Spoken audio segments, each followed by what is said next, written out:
पन्नगे च सुरेन्द्रे च कौशिके पाद संस्पृशि निर्विशेष मनस्काय श्री वीरस्वामिने नमः। आरहत वाङ्मय में कहा गया है, सोच्चा जानई कल्याणम सोच्चा जानई पावगम उभयंपि जानई सोच्चा जंग छेयं तंग समायरे। हमारे जीवन में ज्ञान का बहुत महत्व है। अज्ञान रूपी अंधकार को ज्ञान रूपी लाइट प्रकाश से दूर किया जा सकता है और ज्ञान रूपी तलवार से अज्ञान रूपी कांट को काटा जा सकता है। ज्ञान एक प्रकार की अग्नि भी है, प्रकाश भी है। तो उस प्रकाश के द्वारा अज्ञान अंधकार को दूर किया जा सकता है। आज दुनिया में कितने विद्या संस्थान हैं, कितने स्कूल, कॉलेज, यूनिवर्सिटीज आदि हैं। कितने कितने माध्यमों से विद्या संस्थानों के द्वारा विद्यार्थियों को ज्ञान देने का प्रयास किया जाता है। कितने विद्यार्थी ज्ञानी बन भी जाते हैं। ज्ञान एक जीवन की उपलब्धि है। ज्ञान जीवन की एक संपत्ति होती है।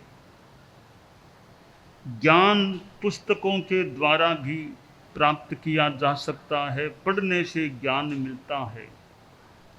पढ़ने में आंखें काम आती हैं, तो श्रोत्र कान से सुनकर भी बहुत कुछ जाना जा सकता है। लेक्चरार आदि लेक्चर देते हैं, भाषण देते हैं, विद्यार्थी सुनकर ग्रहण कर सकते हैं। धर्म गुरु संत लोग प्रवचन करते हैं और कितने लोग सुनकर ज्ञान ग्रहण कर सकते हैं। और आज तो टेक्नोलॉजी का इतना विकास हुआ है कि घर बैठे बैठे संतों की वाणी कानों में पड़ सकती है। एक तो प्यासा कुएं के पास जाए, अब मानो कुआं प्यासों के पास आने लग गया। आदमी सरकार के पास जाए, सरकार खुद आदमी के घर के द्वार पर आ जाए। तो आज ये टेक्नोलॉजी का जो विकास है, आदमी ऑफिस में बैठा है, कहाँ साधु का प्रवचन हो रहा है सैकड़ों कोस दूर, और वह सुन रहा है। तो कान से सुनता है और वह ज्ञान प्राप्त कर सकता है।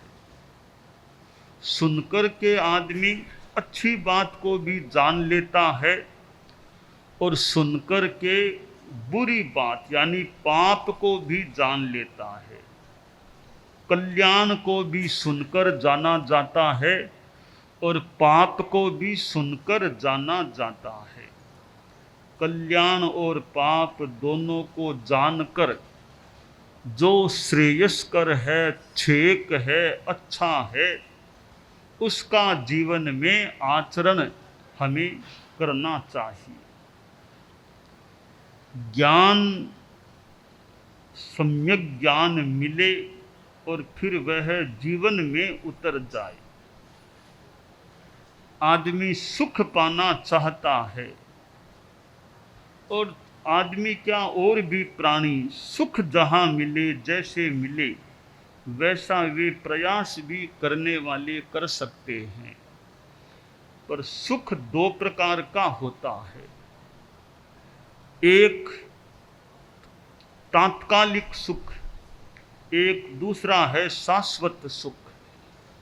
शब्द रूप गंध रस स्पर्श, ये 5 विषय हैं। कान का विषय है शब्द, चक्षु का विषय है रूप, नाक का विषय है गंध, जिह्वा का विषय है रस और त्वचा का विषय है स्पर्श। 5 इंद्रियों के ये 5 विषय हैं। शब्द रूप गंध रस स्पर्श, इनके द्वारा भौतिक सुख मिल सकता है। तो जो तात्कालिक सुख है वह भौतिक सुख है, लौकिक सुख है, और शाश्वत सुख है वह अभौतिक, अलौकिक और आध्यात्मिक सुख होता है। पदार्थों से जो सुख मिले, खाने को बढ़िया चीज मिल गई, बड़ा सुख, ओहो कितना बढ़िया खाना, यह थोड़ी देर का सुख है। तपस्या से भी एक सुख मिल सकता है। न खाना, खाने को छोड़ दो, 1 दिन 2 दिन कुछ देर के लिए छोड़ दो, न खाने से भी कुछ सुख मिल सकता है। तो हम यह निर्णय करें कौन सा सुख चाहिए, तात्कालिक सुख चाहिए, भौतिक सुख चाहिए, या आध्यात्मिक सुख चाहिए। एक आचार्य धर्म गुरु एक नगर में गए और एक बड़ा प्रांगण, फार्म हाउस जैसा कोई स्थान था, 2-4 कमरे भी थे, खुला मैदान था। वहाँ आचार्य जी का प्रवास हुआ शहर के बाह्य भाग में। आचार्य जी के साथ और भी काफी साधु भी थे। नगर में भी एक बात फैली कि धर्म गुरु आए हैं, प्रवचन भी करते हैं, तो जाएं, दर्शन करें, प्रवचन सुने। कई दिनों का प्रवास वहाँ आचार्य जी का हो रहा था। लोगों की भीड़, परिषद काफी होने लगी। वहाँ का जो राजा था, राजा के पास भी खबर पहुंची कि कोई गुरुजी आए हैं। मंत्री भी राजा के पास गया, बोला महाराज कोई वो आचार्य धर्माचार्य आए हैं, कई दिनों से हमारे राजधानी में नगर में हैं, एक दिन आप भी पधारो, गुरु जी का स्वागत भी कर दो, वंदन भी कर लो, थोड़ी चाहे तो आप बातचीत भी कर लो। तो राजा ने कहा नहीं, जाना ही चाहिए, धर्मगुरु आए हैं तो मेरा कर्तव्य भी है कि उनका स्वागत करूं, और मेरी आत्मा के लिए भी अच्छा कि मैं उनको वंदन करूं, कोई धर्म की ज्ञान की बात भी जानूं। तो कोई समय तय कर लो, जो अपना और कोई प्रोग्राम देख के समय तय कर लो। मंत्री बोला महाराज कल का दिन हमारे खाली है और कोई आपका प्रोग्राम नहीं है, तो सुबह आचार्य जी का प्रवचन होता है, उस समय चलें, थोड़ा प्रोग्राम प्रवचन में भी आप विराज जाना, फिर जैसा मौका हो थोड़ी बातचीत भी आप आचार्य जी से कर सकेंगे। कहा ठीक है, तय कर लो प्रोग्राम। अगले दिन राजा, जहाँ वे आचार्य जी प्रवास कर रहे थे शहर के बाह्य भाग में, वहाँ पहुँचा। राजा के साथ लवाजमा, मंत्री, सचिव, सुरक्षा कर्मचारी, बहुत यूँ लोग थे। आचार्य जी के पास भी सूचना आई कि यहाँ के राजा आ रहे हैं। कहा ठीक है, अच्छी बात है। तो आचार्य जी का प्रवचन का समय हो रहा था, तो आचार्य जी तो प्रवचन के स्थल पर पहुंचे और इतने में राजा भी पहुंच गया। परिषद भी सामने बैठी थी। राजा ने वंदन किया, नमस्कार किया। कार्यकर्ता बोले कि राजा जी से कहा आप भी थोड़ा बोलिए, स्वागत कर दीजिए आचार्य जी का। कहा ठीक है, बोल देता हूँ। राजा ने थोड़ा अपना भाषण स्वागत के रूप में दे दिया। फिर राजा भी श्रोता के रूप में बैठ गया। राजा बोला महाराज मैं तो तो आप थोड़ा बहुत बोल दिया, मैंने सुनने के लिए आया हूँ, ज्ञान की बात लेने के लिए आया हूँ, तो मैं कोई यहाँ मूल वक्ता नहीं, मैं तो श्रोता हूँ। तो राजा श्रोता के रूप में बैठ गया। आचार्य जी का भाषण प्रवचन हुआ, प्रवचन संपन्न हो गया। फिर कुछ कार्यकर्ताओं ने आचार्य जी से कहा, महाराज थोड़ी कमरे में आपसे बात भी करना चाहते हैं। कहा ठीक है। आचार्य जी कक्ष में पहुंचे, राजा भी कक्ष में आ गया और थोड़ी देर तो सचिव, मंत्री और कई आसपास बैठे थे। फिर राजा ने कहा, मैं आचार्य जी से थोड़ी पर्सनल, कुछ व्यक्तिगत कुछ बात करना चाहूँगा। तो मंत्री वगैरह दूर हो गए। आचार्य जी थे, वो राजा था। तो राजा ने कहा, आचार्य जी मेरे मन में एक प्रश्न है, वो मैं आपसे पूछना चाहता हूँ। थोड़ी सी एकांत की बात करनी थी, इसलिए मैंने औरों को दूर कर दिया है। मेरा प्रश्न आचार्य जी यह है कि मैं आपके यहाँ आया, आपके कैंपस में प्रविष्ट हुआ। आपके कई साधु, कोई इधर जा रहे थे, कोई भिक्षा के लिए जा रहे होंगे, कोई कहीं जा रहे। मैंने 10-15 साधुओं को देखा। उनमें कई तो बालक मुनि थे, कई थोड़े युवा उम्र के थे, कोई प्रौढ़ या वृद्ध उम्र अवस्था के थे। मैंने कई संतों को देखा। मेरे लिए तो थोड़ी नई बात थी इतने संतों को देखना। तो महाराज मैंने संतों को ध्यान से सलक्ष से देखा, इनके चेहरे कैसे हैं। मैंने छोटे मुनियों को देखा, चेहरे बड़े शांत, प्रसन्न, आनंदित दिख रहे थे। थोड़े युवा संतों को देखा, वे भी मुस्कुराते हुए अच्छे चेहरे लग रहे थे। बडेरे मुनि थे, 75-80 के होंगे, कोई 60-75-80, तो उनको भी देखा, बड़े शांत चेहरे के थे। मैंने उनको देख लिया। मैं फिर आपके यहाँ प्रवचन के स्थल में आ गया। मेरे मन में प्रश्न हुआ कि ये संत लोग हैं, इतने थोड़े कठोर तपस्या का जीवन जीने वाले, पैदल चलने वाले, रात को पानी भी नहीं पीते, और भी जमीन उनको सोने का स्थान भी नीचे मिलता होगा कैसे। मैंने कई लोगों से जानकारी की, संतों की चर्या क्या का, नीचे ही सोते हैं, पैदल चलते हैं, बोझ भी कंधे पर लेकर चलते हैं, गर्मी में भी रात को पानी नहीं पीते, कई बातें बताई मुझको। तो आपके साधु इतना कठोर जीवन जीने वाले, इनके चेहरे बड़े प्रसन्न, शांतिमय मुझे लगे, शांतिमय, आनंदमय, वैराग्यमय उनके चेहरे।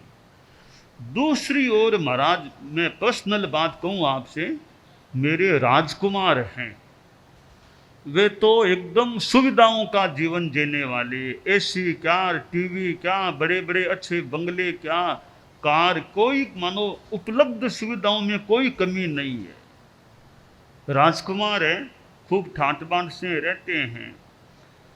मैं उनको भी कई बार देखता हूँ, उनके चेहरों पर वो आनंद नहीं दिखता जो आनंद आपके शिष्यों, साधुओं के चेहरों पर है। तो मेरा प्रश्न यह है, कठोर जीवन जीते हुए भी इतने वे आनंदित दिख रहे हैं साधु, आपके शिष्य, और मेरे राजकुमार सुविधाओं का जीवन जीते हुए भी इतने आनंदित, प्रसन्न, शांति में नहीं दिखते, इसका क्या कारण है। आचार्य जी ने कहा, भाई तुम्हारे राजकुमारों के पास सुविधाएं हैं, शांति मेरे शिष्यों के पास, हमारे पास है। क्यों है? इसका कारण है, शांति का संबंध त्याग, संयम और साधना से है। सुविधाओं का संबंध यह आपके पैसे से, भौतिक संसाधनों से है। भौतिक संसाधनों से सुविधा मिल सकती है, सुविधा संसाधनों से मिलती है, और शांति साधना से मिलती है। मेरे संतों में मुझे लगता है साधना है, इसलिए शांति है। आपके राजकुमारों के पास संसाधन है, बाह्य संसाधन है, तो सुविधाएं हैं, शांति नहीं है। मेरे साधु हैं, मैं आशा करता हूँ ज़्यादा कोई कामना नहीं है, मस्ती में संतुष्ट है, जो मिल गया भिक्षा में, जो मिला उसमें संतुष्ट है, ज़्यादा कोई लालसा नहीं है। संभवतः आपके राजकुमार हैं, मैंने भी थोड़ी जानकारी ली आपके यहाँ की, उनके मन में तो वो बाह्य सुविधाओं के प्रति ही ज़्यादा आकर्षण है और वे वर्तमान में जीना नहीं जानते। मेरे साधु वर्तमान में जीना जानते हैं, ऐसा मुझे लगता है। आपके राजकुमार वर्तमान जीवी नहीं, वो अतीत की स्मृतियों में खोए हुए, अतीत की बातों में, प्रतिशोध की भावनाओं में या भविष्य की चिंताओं में है। मेरे साधु संभवतः वर्तमान जीवी ने अतीत की फालतू कोई प्रतिशोध की भावनाएं, न भविष्य की चिंता, संतोष का जीवन है, साधना का जीवन है, त्याग संयम का जीवन है। इसलिए मेरे भिक्षु, मेरे साधु शांति में हैं। राजा बोला, महाराज मुझे समाधान मिल गया और मार्गदर्शन भी मिल गया कि शांति चाहिए तो साधना की शरण में जाओ, सुविधा चाहिए तो संसाधनों की शरण में जाओ।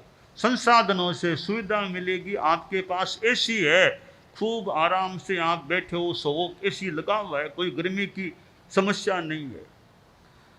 कहीं जाना है, आपके पास कार है, आप आराम से जा सकते हैं। साधुओं को जाना हो तो कितना टाइम लगे, आपको अहमदाबाद यहाँ से जाना हो 1-2 घंटा मान लो कितना लगेगा, साधुओं को जाना हो तो कितना टाइम लगे, पैदल चलकर जाना हो तो संसाधनों से सुविधा और साधना से शांति मिल सकती है। यह अध्यात्म का पथ है, यह त्याग और संयम तप का पथ है।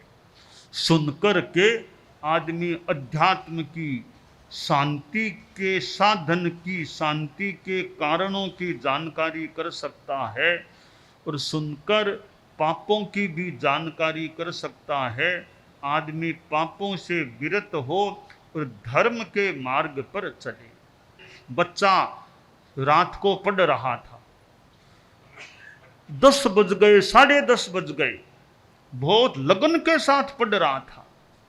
कहते हैं देवी सरस्वती ने ज्ञान से देखा, ये छोटा बच्चा 8-10 वर्ष का अब तक पढ़ रहा है, इतनी रात चली गई, 10:30 बज गए, अभी भी पढ़ने में लगा है, इसको कहूं अब तो नींद ले ले। तो सरस्वती साक्षात पधार गई, हाजिर हो गई, बच्चे के सामने खड़ी हो गई। बच्चा तो देखता ही नहीं, बच्चा तो दृष्टि नीचे किताब पढ़ने में लगा है। सरस्वती पधार गई तो भी बच्चा नहीं देख रहा है। आखिर मां सरस्वती बोली, वत्स देखो तो सही कौन तुम्हारे सामने आई है। तब बच्चे ने गर्दन ऊंची की, बोला जगदम्बे आप वीणा वादिनी, आप पधारी हो, मुझे दर्शन दिए हैं, मैं तो धन्य हो गया, आपने वीणा वादिनी साक्षात पधार गई। सरस्वती बोली, मैं यह कहने के लिए आई हूं कि तुम सो जा, अब सो जा, इतनी देर होगी, रात इतनी चली गई, नींद ले लो, सो जाओ। बच्चा बोला, मां सो जाऊं कैसे, परीक्षा के दिन सामने हैं, परीक्षा निकट दिनांक आ रही है, अच्छे अंक पाने, अच्छे अंकों से पास होना है तो पढ़ना पड़ेगा ना, तब अंक मिलेंगे। एक तो अंक पाना और एक ज्ञान पाना, लक्ष्य मुख्य होना चाहिए ज्ञान पाना, मुख्य लक्ष्य अंक पाना नहीं होना चाहिए। अंक पाना लक्ष्य हो गया, जैसे तैसे नकल करके, वैसा करके, कर करा के नकल अंक पा लिए, वो बहुत बढ़िया बात नहीं है। लक्ष्य बने ज्ञान पाना है। अंक तो ठीक है, एक वो तो प्रमाण है ज्ञान का, अंकों में तो कभी कोई गड़बड़ी भी हो जाए, पर ज्ञान पाना लक्ष्य होना चाहिए। तो एक बार की बात है, एक विद्या संस्थान में परीक्षा के बाद रिजल्ट सुनाया जा रहा था। तो प्रिंसिपल महोदय थे, वे बैठे, बहुत सारे विद्यार्थी इकट्ठा हो गई, शिक्षक आ गए भी, आज तो रिजल्ट आने वाला है। तो प्रिंसिपल महोदय ने एक बच्चे का नाम लिया, बोला फेल, ये फेल हो गया है। बच्चा सामने बैठा था, आगे आया, बोला महोदय सर मैं फेल तो नहीं हो सकता। फेल कैसे हो जाऊं, मैं इतना श्रम किया था। पास में कई टीचर थे, कहा तुम क्यों जिद करते हो, जब प्रिंसिपल महोदय कह रहे हैं कि तुम फेल हो, फिर क्यों तुम आग्रह करते हो कि फेल नहीं हुआ, तुम कौन से हो, प्रिंसिपल अधिकृत व्यक्ति हैं, वो कह रहे हैं ना। साहब प्रिंसिपल का मैं बड़ा सम्मान करता हूँ, पर मेरी भीतर की आवाज है कि मैं फेल तो हो नहीं सकता, इतना श्रम किया है। अब शिक्षक है, तुम ज्यादा जिद मत करो, सुन लो, जो कह दिया वो उसको मानो। कसा आप जो भी फरमाओ, मेरी चित्त, मेरा भीतर की आवाज कह रही है कि मैं फेल नहीं हो सकता। यूं बात हो रही थी, इतने में स्कूल का पियोन था, पियोन चपरासी, वो दौड़ता दौड़ता आया। तो वो पियोन आकर के प्रिंसिपल के पास आकर के बोला कि सर थोड़ी भूल हो गई है, आपके हाथ में जो लिस्ट है वो रफ कॉपी थी, उसमें कुछ गड़बड़ियां थी, अब एकदम शुद्ध कॉपी हमारे टीचर्स ने एकदम साफ सही कॉपी तैयार की है, वो आप लेकर पढ़िए, वो पुरानी वाली मुझे दे दो, वो गलत है, ये एकदम शुद्ध सही कॉपी है। वो दूसरी कॉपी हाथ में ली, उसमें देखा उसी विद्यार्थी का नाम था, लिखा हुआ था स्कूल में फर्स्ट, सबसे ज्यादा अंक वाला यह विद्यार्थी है। लड़का खुश भी हुआ कि शिक्षक देखते रह गए, लड़का कह रहा था कि मेरे भीतर की आवाज है, मैं फेल तो हो नहीं सकता। अब नई जो साफ कॉपी, फेर कॉपी आई, उसमें लिखा हुआ था स्कूल, पूरी स्कूल में सबसे ज्यादा अंक प्राप्त करने वाला यह बच्चा है। तो बच्चे का आत्मविश्वास भी, इतना श्रम किया, फेल कैसे हो सकता हूं, संभवतः कोई बात में भूल न हो थोड़ी। तो वो बच्चा था भारत के प्रथम राष्ट्रपति राजेंद्र प्रसाद बाबू।